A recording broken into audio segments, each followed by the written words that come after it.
क्या पाकिस्तान बांग्लादेश को सपोर्ट कर सकता है? अब खबरें ऐसी आ रही हैं, देखिए पाकिस्तान के हवाले से कुछ जगहों पर ये खबरें आई हैं कि पाकिस्तान कह रहा है कि अगर बांग्लादेश भारत नहीं जाता है खेलने या फिर वो T20 वर्ल्ड कप नहीं खेलता है तो हम भी उनके साथ रहेंगे। अब उनके साथ रहने के मतलब को लोग इस तरीके से देख रहे हैं कि पाकिस्तान भी बॉयकॉट कर सकता है, पाकिस्तान भी वर्ल्ड कप खेलने नहीं आ सकता है, ऐसी लोग बातें कर रहे हैं। लेकिन एक तरीके से अगर आप देखेंगे ये खबरें एक तरीके से फर्जी हो सकती हैं, क्योंकि तमाम नियम होते हैं ना कि भाई अगर आप वर्ल्ड कप खेलने आ रहे हो तो सारी चीजें तो पहले से तय होती हैं। पाकिस्तान को अगर नहीं खेलने आना होता तो चीजें पहले बताए, नहीं बताएंगे, अचानक से इस तरीके के फैसले लेंगे तो आईसीसी उन पर कुछ तरीके से अगर आप देखें सैंक्शन लगाता है कि भाई, क्योंकि नुकसान है ना आईसीसी का, पता लग रहा है कि सब कुछ सेटल है और अचानक से पाकिस्तान बोल दे कि मैं बांग्लादेश की वजह से मैं भी नहीं आ रहा हूँ, तो वही नुकसान तो आईसीसी का हो जाएगा।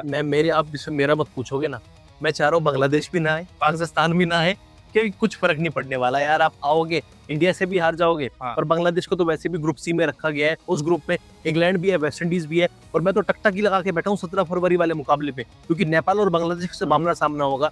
पूरा इंडिया नेपाल को सपोर्ट करेगा और नेपाल बांग्लादेश को जब हराएगा ना, बड़ा मजा है, मजा आएगा। नेपाल हरा भी सकता है, लेकिन बांग्लादेश वाले मसले पर यह भी है ना कि आईसीसी जो है, पहले ये था कि बांग्लादेश थोड़ी जिद करने की कोशिश कर रहा है, उनके यहाँ अपनी खुद लड़ाई हुई, वहां पर भी लग रहा है कि ये बीपीएल पर भी, हाँ बीपीएल में वो भी थोड़ा पीछे हट रहे हैं। और आईसीसी भी कह दे रहा है ना कि भाई आप मतलब एक तारीख बता दे रहे हैं कि आईसीसी इस मामले को सीरियस नहीं ले रहा। वो कह रहा है भाई जल्दी से आप बाहर होना हो जाओ, क्योंकि अगर आप बाहर होते हैं हम स्कॉटलैंड तैयार है, वो तो चाह रहा है। मुझे लग रहा है कि इस वक्त अगर कोई ये चाह रहा होगा कि भाई बांग्लादेश ना खेले तो स्कॉटलैंड है। मैं तो चाहता हूँ स्कॉटलैंड आए, मैं दिल से चाहता हूँ भैया। आप अगर ये बेकार की कंट्रोवर्सी को बढ़ाया जा रहा है, और अभी हमारी बात भी चल रही थी कि अगर बांग्लादेश क्या आगे क्या डिसीजन लेगा 21 तारीख को, वो हाँ में डिसीजन लेंगे या फिर ना में डिसीजन लेंगे, तो कई सारे लोगों से मेरी बहस हो रही थी, वो कह रहे थे कि यार बांग्लादेश आएगा।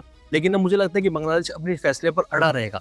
अगर वो भारत आते हैं ना तो इसमें उनकी और किरकिरी है, बहुत शर्मिंदगी है, क्योंकि हमने इतने दिनों तक इस मामले को इतना बवाल नहीं, पर ये भी है ना कि उनके पास रास्ते क्या है। मतलब कि पहले ये था कि चलिए ग्रुप भी हमें कर दीजिए, हम वहां पर आके खेल लेंगे, आयरलैंड की जगह हमारे सारे मुकाबले श्रीलंका में हो जाएंगे। पर जब आईसीसी ये बार बार कह दे रहा है ना कि भाई आपको सिक्योरिटी का कोई इश्यू ही नहीं है, ये बात पता है कहाँ बिगड़ी है?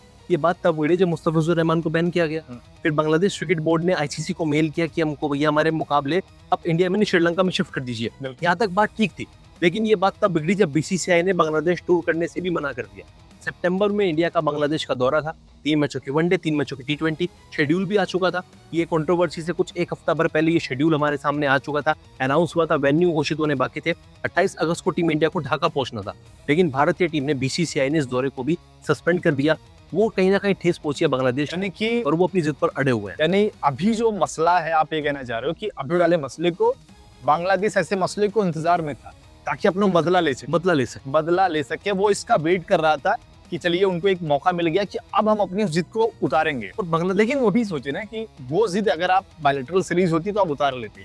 अब क्या है, अब देखिए अगर आप यहाँ से मुश्किल से 20 दिन भी नहीं बचा हुआ है, वर्ल्ड कप का आगाज है, और अभी आप रसिया के एक तरीके से बैठे हुए हैं कि हम नहीं जाएंगे खेलने, हम नहीं जाएंगे, हमारा ग्रुप अलग कर दो, जबकि आईसीसी बार बार कह रहा है कि भाई इससे कुछ नहीं होने वाला। तो उन्होंने तारीख भी दे दी कि लक्ष्मण रेखा खींच दी है कि इससे पहले आप फैसला ले लो, नहीं तो हम तो फैसला लेंगे ही। तो यहाँ पर अगर आप देखें, बांग्लादेश पूरी तरीके से घिर चुका है, एक तरीके से हार की सिचुएशन में। अब अगर वो आएंगे उस पर भी बेइज्जती, लोग कहेंगे ना कि भाई इसके सामने झुक गए, आईसीसी के सामने झुक गए। और आईसीसी के चेयरपर्सन कौन है, हेड कौन है? वो जय शाह है, जिनका भाई है तो भारत की ना, वो एक तरह से भारत के सामने झुकने वाली बात होगी। अब मुझे नहीं लगता कि बांग्लादेश इतनी भी किरकिरी कराएगा अपनी। 21 तारीख को जो मुझे लगता है उनकी तरफ से फैसला आएगा, या तो फिर वो अपने बयान पर अड़े रहेंगे, या फिर कोई नई कंट्रोवर्सी को लेकर आगे आएंगे, या फिर वो सीधा सीधा बहिष्कार कर देंगे, मना कर देंगे हमको वर्ल्ड कप नहीं खेलना। मतलब आपको लग रहा है कि बांग्लादेश जो है वो अपना नाम वापस ले लेगा, स्कॉटलैंड की एंट्री हो जाएगी? कोई एंट्री नहीं, इसके अलावा कोई चारा ही नहीं है बांग्लादेश के पास। सीधा सीधा साफ तौर पर होशियारी दिखाओ, या तो चुपचाप भारत आ जाओ खेलने, या फिर अपना टूर्नामेंट से सीधा सीधा नाम वापस ले लो। बिल्कुल, देखते हैं क्या कुछ होता है। तमाम कंट्रोवर्सी है, सारी अपडेट भी आपको अगर आप देखें, हम स्पोर्ट्स नाउ पर बताते भी रहेंगे। लेकिन बांग्लादेश वाले इस कंट्रोवर्सी पर इस वक्त सबकी नजरें इस लिहाज से हैं क्योंकि वर्ल्ड कप नजदीक है, और भारत और बांग्लादेश के जो हाल फिलहाल में संबंध रहे वो भी अपनी एक जगह है। और इसमें एक और एंगल आया ना कि भाई पाकिस्तान की जो एंगल आने से, क्योंकि पाकिस्तान को बहुत ज्यादा तो उनको लग रहा है कि यार हम सपोर्ट कर जाते हैं, जबकि पाकिस्तान को भी समझना पड़ेगा ना कि भाई इज्जत तो आपकी भी नहीं है ना आपके खिलाड़ियों की दुनिया में कहीं हो रही है। दो गरीब देश, दो हारे हुए देश, मतलब बीसीसीआई से और आईसीसी से गुहार लगा रहे हैं, लड़ रहे हैं, बेईमानी करने की कोशिश कर रहे हैं, क्या फायदा है? आप खुद देखिए कि बांग्लादेश बोर्ड की जो हम औकात की बात करते हैं, क्या औकात है कि उनके खिलाड़ी ने आयुष मात्रा से हाथ नहीं मिलाया था। उनके बोर्ड को सफाई देनी पड़ी और बार बार कह रहे हैं कि उनके बोर्ड को सफाई देनी पड़ी कि हमसे एरर हो गया था, ये हो गया था। अगर मान लीजिए खिलाड़ी ने कहीं ना कहीं ईगो में आकर, गुस्से में आकर ये कहा भी, किया भी होगा, लेकिन उनके बोर्ड को झुकना ही पड़ गया ना। ये कैसा एरर था? क्या दिमाग में कुछ एरर था क्या? वो कह रहे हैं कि वो बीमार था, ये थोड़ा सा सही क्या बात है? तो कप्तान तो तुम्हारा टॉस के लिए आया था ना, अबरार तो पहली बार कैसे खेलने आएगा? ऐसा तो है नहीं कि मैं वही कह रहा हूँ कि दिमागी एरर था। दिमागी एरर था। ये तो था नहीं कि पहली बार क्रिकेट खेलने गए, उनको पता नहीं होगा कि हाथ मिलाया जाता है। अरे बच्चों, लेकिन हाँ, उन्होंने ये एक कदम उठाया होगा उनके खिलाड़ी ने ईगो में आकर कि भाई हम भी ऐसा कुछ करेंगे, लेकिन उनके बोर्ड को झुकना पड़ गया वहां पर, चाहे वो बीसीसीआई के पावर के आगे या फिर कहें जो उतनी किरकिरी उनकी हो रही थी।